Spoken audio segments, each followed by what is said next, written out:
The primary purpose of this is to give you an update prior to the budget meeting, because we used the what-ifs that we have in the plan in order to balance the proposed budget that's going to be coming forward.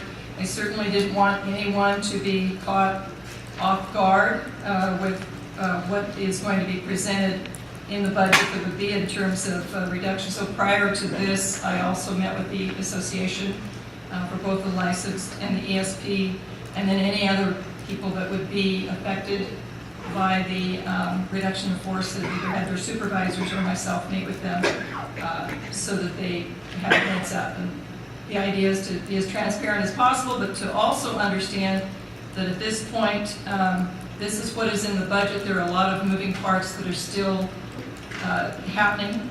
Certainly we have 2 contracts that are open. We have a legislature that's still in session.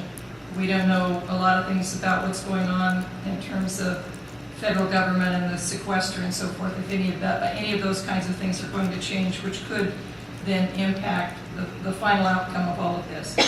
But having said that, we have to have some sort of a plan to move forward with. So what we determined was the first thing that we determined was that we would combine our maintenance and transportation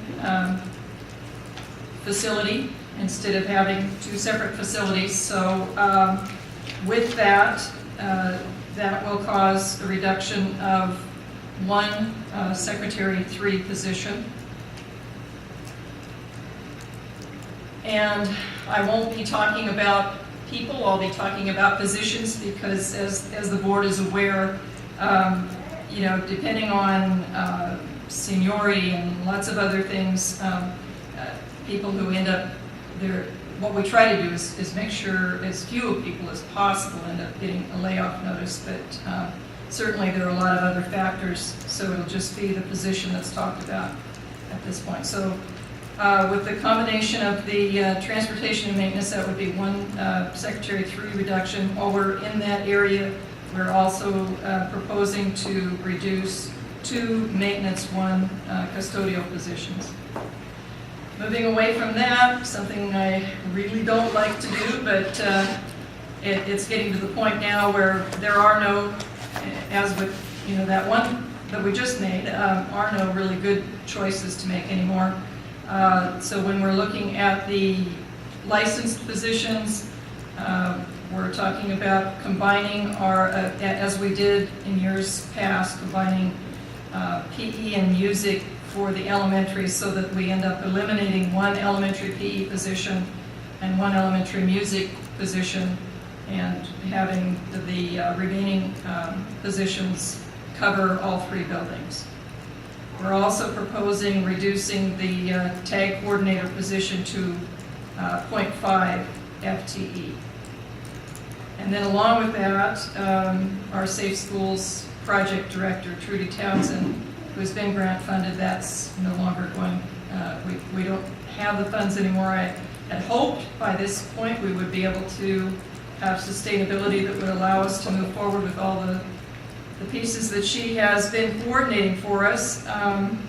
So that position will not be there for next year. Also, with the sequester, we are in the process of having to look at having fewer Title I dollars. And so when everything was kind of lined out, it looks like we're actually going to be down 1 licensed position for Title I, even with, even though we're adding a first grade position to Dry Hollow, we'll still overall be losing